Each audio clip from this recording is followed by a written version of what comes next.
The base time it takes for one phase of a siege to pass in Europa Universalis is 30 days. Essentially, one siege phase per month. This is before any modifiers like siege ability or defensiveness are applied, which changes that value down or up respectively. What if we lowered that base value all the way down to 3 days? Instead of one siege tick per month, we have 2 in just 1 week.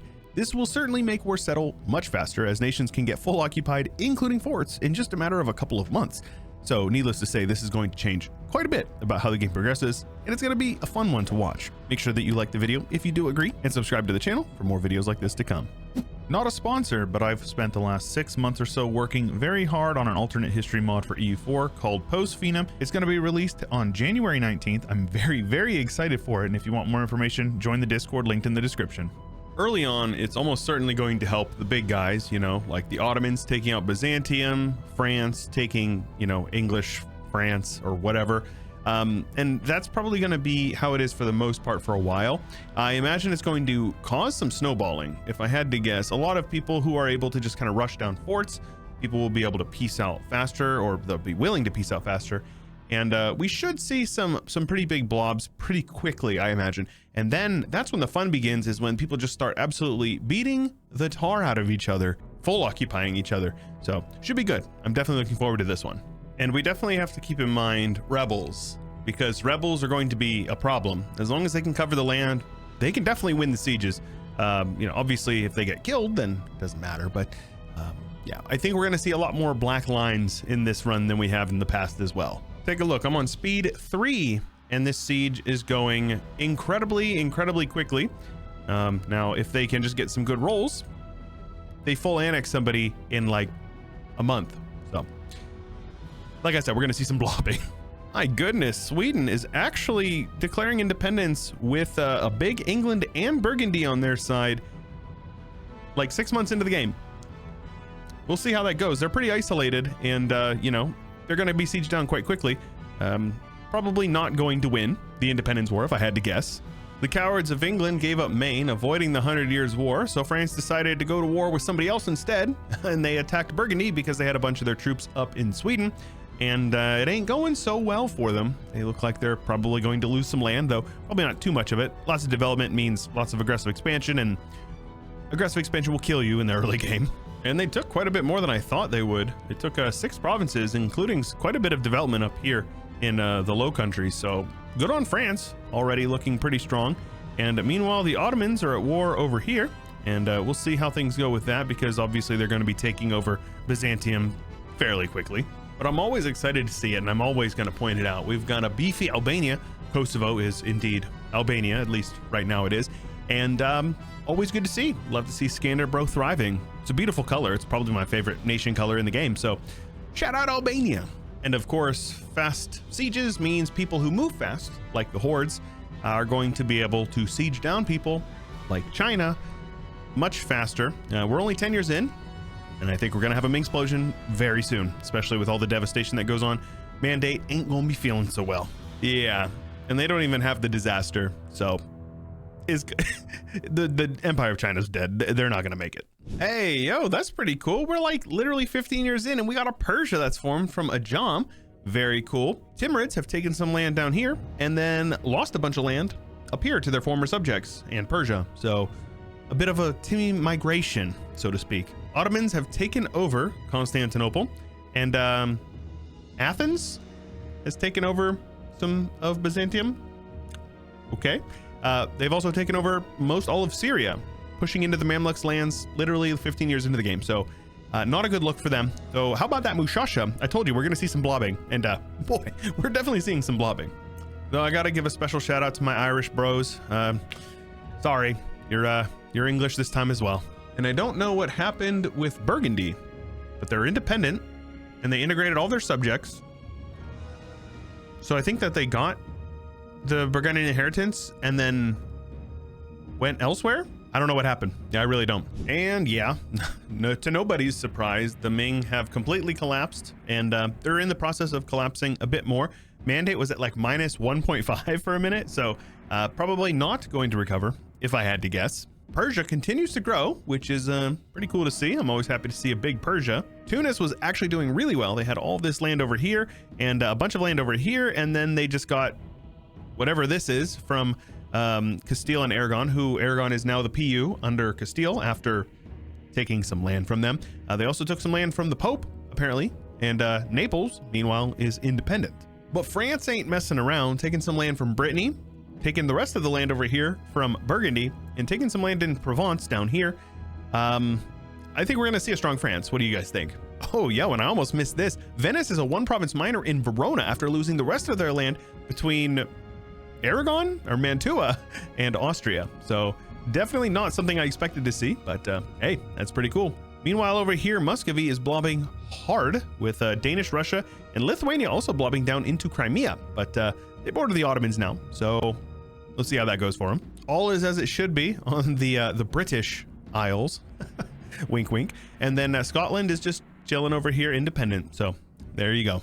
And it's only 1470, but we do have a little bit of colonization going on. Cape Verde, as well as was this Tenerife, or Tenerife has been colonized, and we have people in the New World, Castile. So that's pretty good. Oh, and I actually missed that Hungary ate all of the Balkans, like just Yugoslavia it's all Hungary now. So there you go. They're also independent. They're not a personal union under Austria. They are at war with Poland and Lithuania right now, so maybe not super strong for super long, but for right now, this is peak Hungary right now. Oh, hello. What do we have here? It looks like France is finally getting got.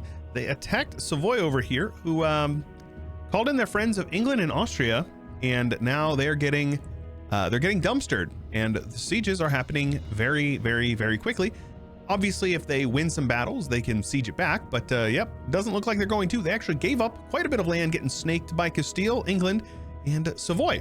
So, okay, a minor setback in the big scheme of things probably, but apparently they are still in a war with Austria. That was a different war, so they still may get dominated a little bit more at least. Oh, yo, yeah, looking at these numbers, it is not looking good for the French. Just numbers alone, they'll be able to siege them down before they can even like win enough battles to make it matter. So yeah, I think that there's going to be some land returned to the HRE in this war. Yeah, they released a bunch of land, Toulouse and Gascony, Berry, as well as this Hainaut and Bar, and they took this province over here.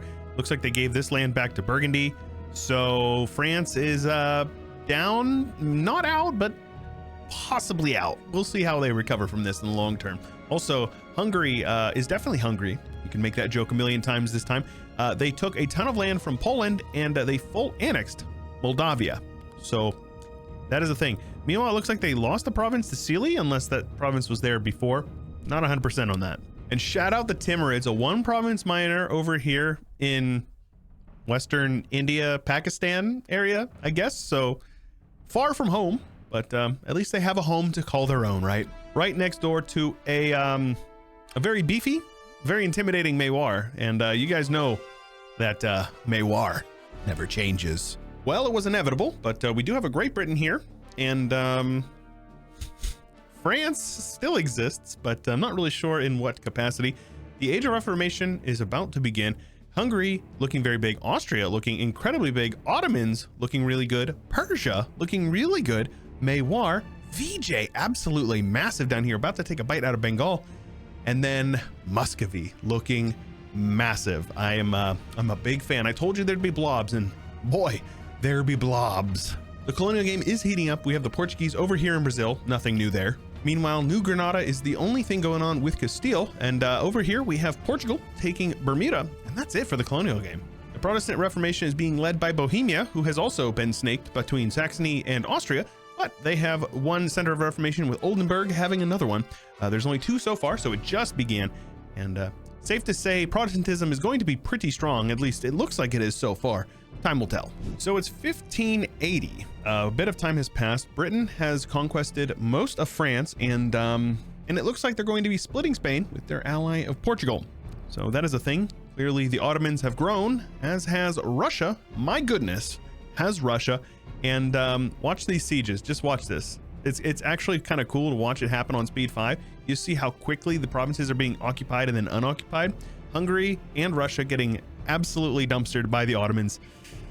Kind of sad to see, but you know, we'll take what we can get. The Netherlands has entered the picture, and Prussia has entered the picture, and I love seeing some good formables, so shout out those guys. Speaking of formables, out in the east we've got Manchu and Japan has formed. Korea has 1444 borders, and Holy Jin Batman. That is a very big Jin, and they don't have the mandate. VJ over here has eaten up on my boys of Maywar. I hate to see it happen, but you know, sometimes you gotta do what you gotta do. And then Yemen and Mamluki and Arabia over here, not looking too good. Lots of rebels, but Adal definitely looking good. And over in sub-Saharan Africa, we have Jenne and Songhai splitting the land. So maybe we'll see a major power jumping out of here as well. On the colonial front, things are speeding up a bit with Brazil and Rio de Prata, as well as Peru over here going to the Portuguese, with the Spanish over in Peru, as well as New Granada, and they have conquered the entirety of the Aztecs and the Mayans in like 15 years. So there you go. Of course, the British are here in the West Indies, and then Denmark over here on the East Coast, with Spain deciding to take Canada. All right. The Reformation is kind of weird, actually, because it was mostly over here and now it's mostly Catholic, but it's now ravaging the northern portions of like Poland and Germany, with Reformed over here, but the empire is still quite Catholic. I mean, you know, except for half of it, I guess. Because you can see Austria has conquered quite a bit of land and has added most all of it to the empire, which is helping them. And they're just barely missing out. Actually, pretty impressive to see it. I don't think that there has been a League War yet. Don't know if there will be at this point, but we've got a couple of incidents, one free city.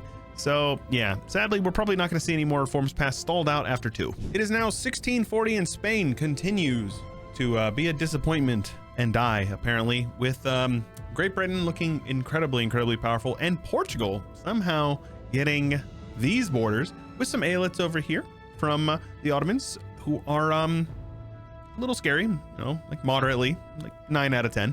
Austria continues to grow, with the Netherlands seemingly picking up a few provinces in the last 100 years or so, with Prussia seemingly making some gains over here, but overall not looking too good. I definitely feel like I have to mention Ottoman Italy, terrifying, very terrifying, and Russia getting a large chunk bitten out of them, but they are also very massive. Very massive. Jin continues to be super strong over in China, with VJ going at it with Ayutthaya at the moment, who's very strong in their own right. So we're gonna have to take a look at those great powers. Sadly, Persia is not feeling so well, but Songhai doing pretty good, squeezed between Portugal and British Southern Africa, because Britain took all of this, most of the Congo, and the entirety of Guinea. Got to get that colonization, that colonial trade, don't you?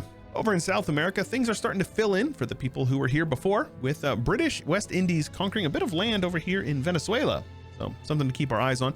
Meanwhile, everything is filling in. Denmark and Canada doing their thing over here, with Russian James Bay, apparently.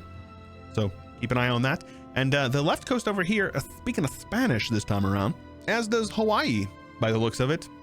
Peacefully annexed, I'm sure. The Portuguese have arrived in Australia, so Australians in NZers or whatever, you're going to be speaking even more weird than you do in our timeline. So with a little under 200 years left, the Ottomans are very well out in front, almost 1,000 development in front of Great Britain, who's got a very big colonial empire so far, or at least, you know, I would say it's pretty big.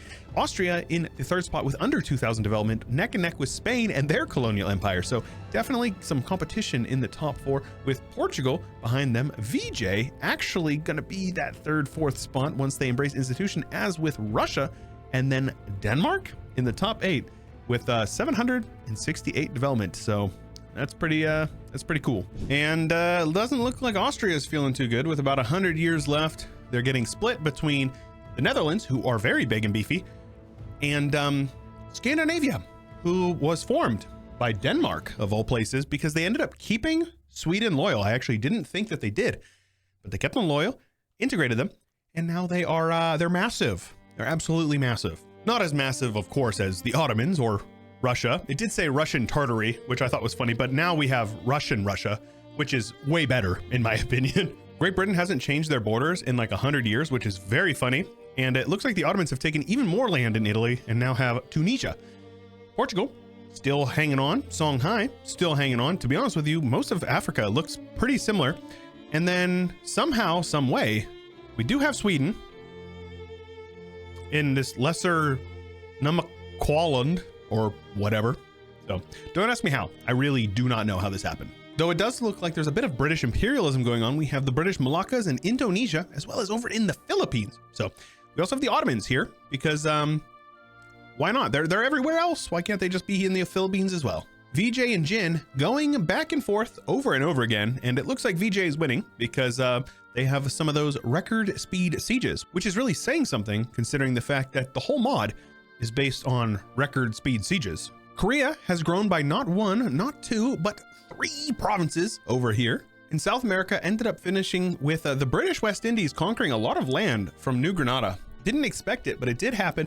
And then North America is continuing to fill in with Russian Hudson Bay, now instead of James Bay or whatever, and Spanish Canada, New Scandinavia, got a ring to it, Portuguese Louisiana exclusively on the inland, and then New Spain, Ottoman lands over in Mexico, as well as over in Alaska, and then Pacifico Norte taking up a large portion over here with Spanish California here as well. No surprise, the Ottomans are very well way out in front, and once they embrace that institution, with Great Britain and Scandinavia behind them, Portugal right behind them, Spain behind them, the Netherlands in the Great Powers list, though VJ will pass them once they embrace the institution, and then Austria with 1,500 development, for now, in the 8th spot. Though it is pretty crazy to see Catholicism dominating Europe with like very few heretic religions. We've got like 10, 15 provinces over here that are Protestant, a couple of reformed nations down here in Geneva of all places, and some provinces over in Scotland, but that's it. Everything else for the most part is Catholic. And then the Orthodox boys have been pushed out into the Siberians, almost all past the Urals, with a Catholic in the north and Sunni conquering the south. So pretty cool stuff. Well, British South Africa has changed a bit. We have British Northern Africa surrounding the Zulu. I'm sure that this is fine. Totally fine. Nothing to see here. I'm sure the British wouldn't have a hard time with them at all. Contrary to what this model tells you, the Zulu just have bow and arrows, right? When we start moving up north, that's when things get a little weird, because you're going to see the Mamluks are here, and Yemen is big. Turkish Arabia and Turkey, surrounded by Armenia, Trebizond, Romania, and the Papal State. More on that in a moment. Mewar had a bit of a comeback, and VJ continued to blob with a giant Siam forming by Ayutthaya. Very cool to see.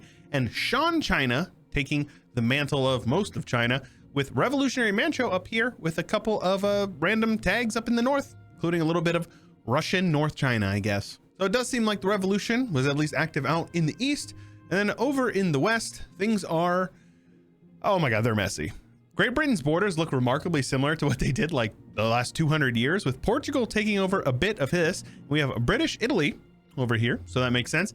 And then somehow, some way, the Swiss, my spirit animal, the Swiss have taken over a large portion of Central Europe, with Hanover with German light borders and Bohemia with the rest. Austria is still existing down here, basically just Austria proper and then like Venetia. So that's pretty funny to see. And of course, the big blue blob in the area, Romania, popped out of the Ottoman Empire. And I don't really want to ask too many questions, but I'm glad that we have it here.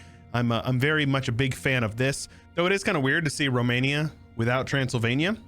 Kind of a weird touch. I'm also a big fan of the one province minor, Hungary, like 100 miles away from Hungary. That's pretty good. And Dutch Scandinavia with Sweden as like 2 provinces over here inside of Scandinavia, with Finland massive over here. Very good to see. But yeah, I don't even know what happened here. Obviously the revolution got them, and I think that's what happens is Turkey pops out after a disaster, if I recalled.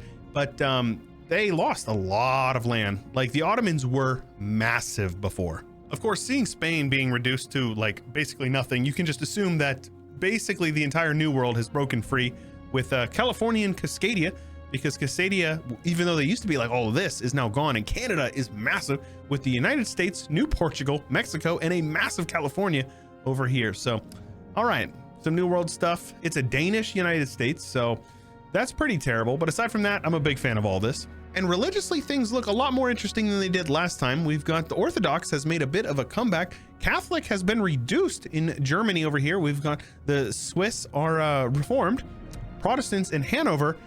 And you're going to notice some weird stuff going on over here, because the Pope is Reformed. Don't ask me how, because I don't know how it happened, but the Pope Alexander here is Reformed. The papacy is not Catholic. So, all right. Culturally, we definitely had some stuff going on. It looks like some Neapolitan moved around, some Venetian pushed the Lombards out, and Swabian has pushed over here into France. That's pretty cool. Over in the New World, we have American culture exclusively in the Caribbean and Venezuela. Very good. Portuguese, Mexican, and Castilian making up the vast majority of all development in the New World, with Brazilian conquering almost all of South America. Brazil mentioned. And of course, the Danes, the last holdout for the Danes because they're not doing well over there. So, does fast sieges affect stuff? Yeah, like I said, it definitely leads to some interesting border changes. Early on, especially, we had some crazy blobbing, and those blobs rose, but some of them fell. Some of them fell really, really hard. If you guys have a suggestion for something cool like this that you'd like to see, make sure you leave it in the comments below. Leave a like if you enjoyed the video, and don't forget to subscribe if you haven't already. You're missing out on a lot of content if you're not subscribed. And if you made it all the way to the end of the video, I want to tell you sincerely from the bottom of my heart, thank you. And I hope you have an absolutely fantastic day. Special thanks to Kaiser Dar of Acadia, Geo, Gammas 23, Ian Powell, Cannon Fodder, Josh Kopczynski, Agent Rhino, Blonde Damon, Isaiah, Rover, Bubba J, Saranska, Ricardo, Cobalt, Rex, Nathan Albright, and many more.